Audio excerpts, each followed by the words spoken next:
હમણાં બેઠો એમ ને હા લે રગરા કાકા જા વઈ જાય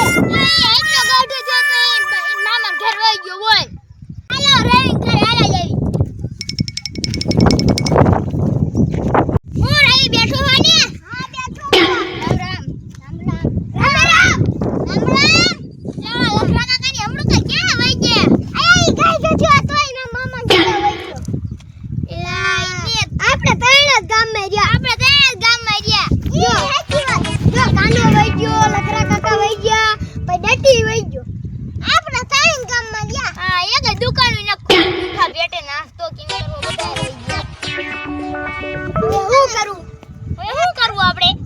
કાઈ ના થાય કાઈક તો પ્લાન બનાવો લખરા કાકા ને હોત તો શેત્રે હા